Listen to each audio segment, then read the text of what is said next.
has very strong belief that he himself might have been surveilled and unmasked. And the senator from the great state of Kentucky joins us. How are you? Very good, Sean. Thanks for having me. By the way, there's been reports that this happened to me. I have no idea if it's true or not. When you're looking at it for yourself, would you mind, checking on good old Sean Hannity in the process? Well, the interesting thing is it's not just about me. It's about millions of Americans whose phone calls are caught up in this.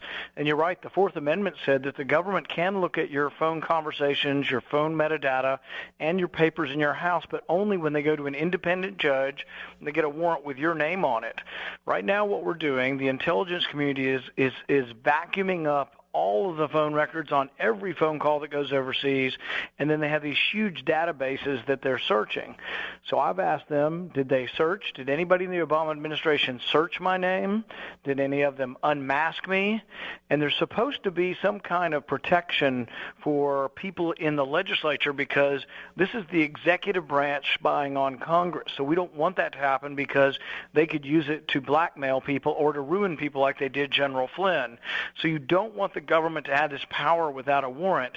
There's something called a Gates notification. 8 members of Congress are supposed to be notified if any member of Congress is surveilled.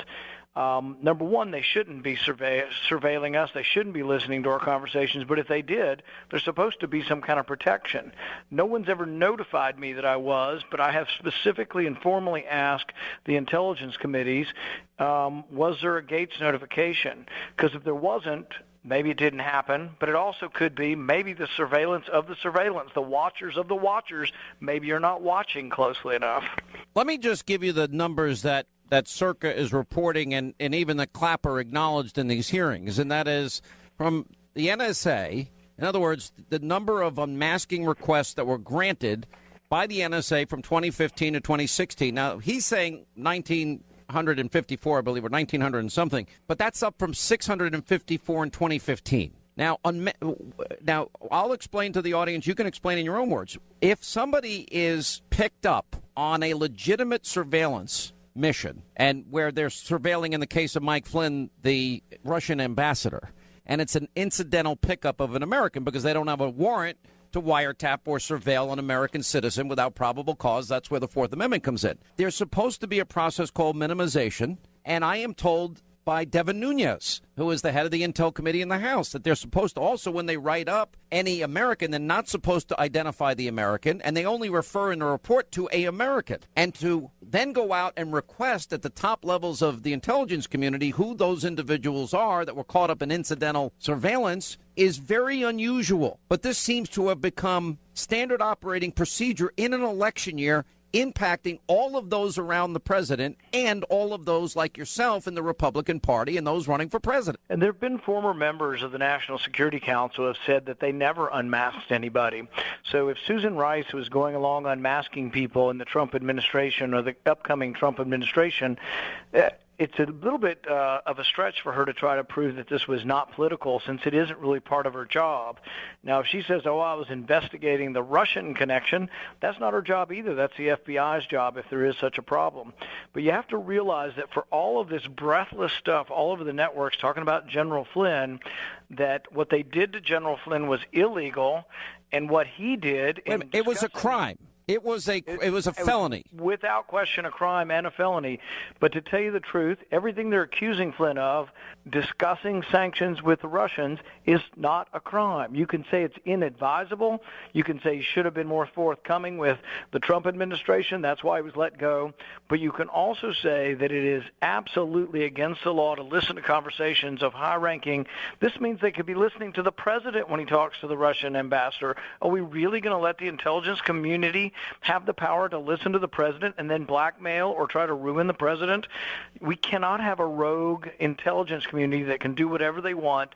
They have to be reined in, and most of the media, because they hate Trump so much, are unwilling to look at the biggest, hugest scandal right in front of their nose, and that is spying on Americans and then basically ruining them by releasing it to the media. How big do you think this is, and how high up? For example, Susan Rice won't testify. That should disturb everybody. But then you got Clapper, who I think is not being asked the right questions, and Brennan needs to be sat down, and Comey needs to be sat down, and Jarrett needs to be sat down, and Rhodes needs to be sat down, and ultimately Obama needs to be sat down. And I think you'll only get to the bottom of this if you request information from all three branches of government. So on my request to know whether or not the intelligence community was unmasking or querying my name, we've asked the House Intel Committee, the Senate Intel Committee, but I've also asked the White House because they have access to the logs of the previous White House.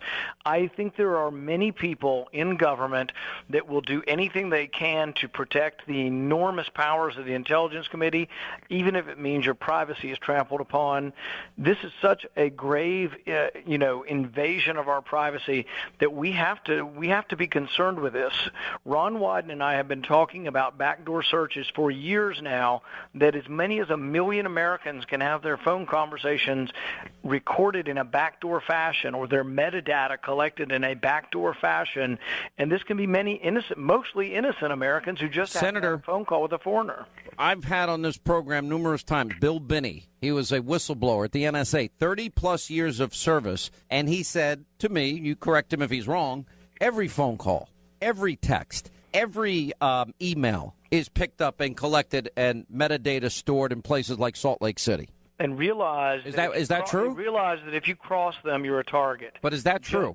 Yeah, well, for a while we were collecting it all and putting it in Utah. Now they're not collecting it. They're not supposed to be collecting it under one particular part of the intelligence law. But there's another part of the intelligence law called 12333, 12333. Under that part of the guys, I think you may be right, but they won't tell me. They won't tell any representatives other than about 8 people what they're doing. 12333 is the executive order that 2 weeks before Obama left office, he expanded its powers so that the intelligence can be shared with 16 other agencies, which then makes it that more likely and possible they can leak it without getting caught. Rand Paul, stay right there. We got to take a break. We'll come back more with the senator from Kentucky. We'll also ask him about health care and the economy and much, much more. And the president, by the way, arming the Kurds, which is some big news today. And Senator Paul has gone out there. He's requesting information on whether or not Obama, his administration, and that would mean Susan Rice and James Clapper and Brennan and Comey and Jarrett and Rhodes and maybe others were responsible for surveilling him. You know, you said something pretty scary in the last segment, and I let it go, and I need to pick up on it. You said, you better not talk about the intelligence agency because they'll come after you. Now, here's my question to you, because Chuck Schumer said the same thing to President Trump. Now, I happen to respect the intelligence community, and I respect and honor the work that they do. It's so key to our national security and defense, but I'm only critical of people that may have abused the power that we give them and violated the law. And you're suggesting, as is Chuck Schumer, that if you speak out against the abuse of a law or the misuse of intelligence gathering, that somehow you become a target. Am I reading you right on that? I think President Trump and General Flynn were both critics of the intelligence community, and I think that the intelligence community took Flynn down. Flynn did not, to anybody's account so far, break any law. He talked about sanctions with the Russians in a private phone call. It's not against the law. You can say should or shouldn't have. You can disagree with lessening or increasing sanctions, but it's not against the law for the incoming National Security Council chair to talk to someone about public policy. It's just not against the law. But they took him down, and they found out that he wasn't. So wait a minute. What you're saying is what Chuck Schumer said. Let me remind people what Chuck said. President-elect's latest unsolicited pronouncement on the intelligence community.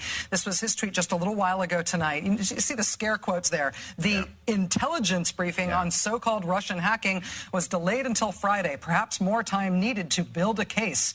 Very strange. But he's taking these shots, this antagonism, this taunting to the intelligence community. You take on the intelligence community, they have 6 ways from Sunday at getting back at you. So even for a practical, supposedly hard-nosed businessman, he's being really dumb to do this. What do you think the intelligence community would do if they were motivated? I don't know, but from what I am told, they are very upset with how he has treated them and talked about them. Well, I mean, he's basically saying that they'll crush you if you express your First Amendment right, that maybe some people misuse their power. That admission by Schumer is truly alarming. It alarms even me because I tend to believe that.